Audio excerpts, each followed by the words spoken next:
வணக்கம் நண்பர்களே, welcome to movie critic channel. இன்னைக்கு நம்ம பார்க்க போற ரிவ்யூ ரீசெண்டா பிரைம் வீடியோல தமிழ் டப்பிங்கோட வெளிவந்திருக்கிற யுவர் ஃபால்ட் லண்டன். இதுக்கு முன்னாடி வந்த மை ஃபால்ட் லண்டன் படத்தோட மிகப்பெரிய வெற்றியை தொடர்ந்து நிக் மற்றும் நோவாவோட அடுத்த கட்ட காதல் கதையை இந்த படம் சொல்ல வந்திருக்குது. இந்த பார்ட்டு முந்தைய பாகத்தை விட ஒர்க் அவுட் ஆனிச்சா இல்லையா அப்படிங்கறத இந்த ரிவ்யூல தெரிஞ்சுக்கலாம். ஸ்கிப் பண்ணாம பாருங்க. கதைப்படி நிக் தன்னோட அப்பாவோட நிறுவனத்துல வேலை செய்ய ஆரம்பிக்கிறாரு. நோவா தன்னோட மேல் படிப்புக்காக ஆக்ஸ்போர்ட் யூனிவர்சிட்டிக்கு போறாங்க.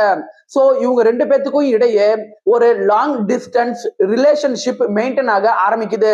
இந்த டிஸ்டன்ஸ் இவங்க காதலுக்கு நடுவுல பொறாமை மற்றும் சந்தேகத்தை உருவாக்க ஆரம்பிக்குது.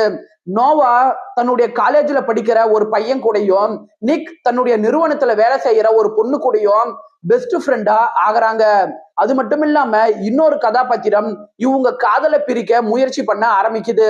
இந்த தடைகள் எல்லாத்தையும் தாண்டி இவங்க ஒண்ணு சேர்ந்தாங்களா இல்லையா அப்படின்னு சொல்றதுதான் படத்தோட மீதி கதையே. பாசிட்டிவ்னு பார்த்தா படத்துல நிக் மற்றும் நோவா கதாபாத்திரத்துல நடிச்ச மேத்யூ ப்ரூம் மற்றும் ஆஷா பேங்க்ஸ் இவங்க ரெண்டு பேத்துக்கும் இடையே வர அந்த கெமிஸ்ட்ரி படத்துல நல்ல இயல்பாவே இருக்குது.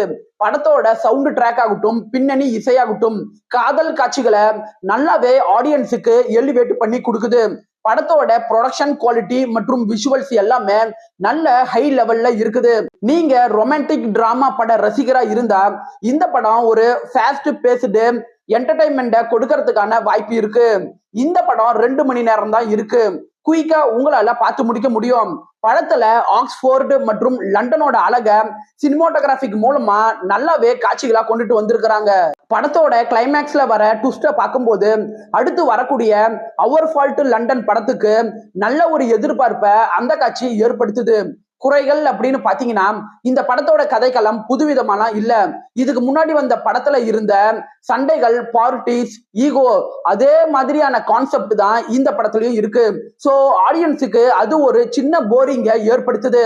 முதல் பாகத்துல இருந்த த்ரில்லிங்கான கார் ரேஸ் சம்பந்தப்பட்ட காட்சிகள் இந்த படத்துல கொஞ்சம் குறைவா இருக்கு.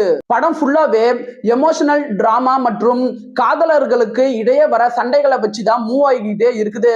அது ஒரு கட்டத்துக்கு மேல நமக்கு சோர்வை ஏற்படுத்ததான் செய்யுது.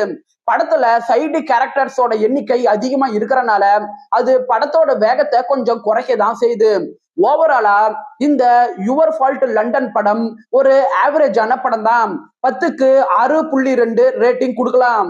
படத்துல அடல்ட் கண்டென்ட் இருக்குது. சோ தனியாவே பாருங்க. இந்த படம் தமிழ் டப்பிங்லயே இருக்கு. ரொமான்டிக் டிராமா பட ரசிகர்களுக்கு இந்த படம் நல்லாவே செட் ஆகும். என்னோட ரிவ்யூ உங்களுக்கு பிடிச்சதுன்னா மறக்காம லைக் பண்ணி சப்ஸ்கிரைப் பண்ணுங்க. வேற ஏதாவது படத்தோட ரிவ்யூ வேணும்னா அந்த படத்தோட பெயரை கமெண்ட்ல பதிவிடுங்க. நாம வேற ஒரு வீடியோல சந்திக்கலாம். அது வரைக்கும் நன்றி, வணக்கம்.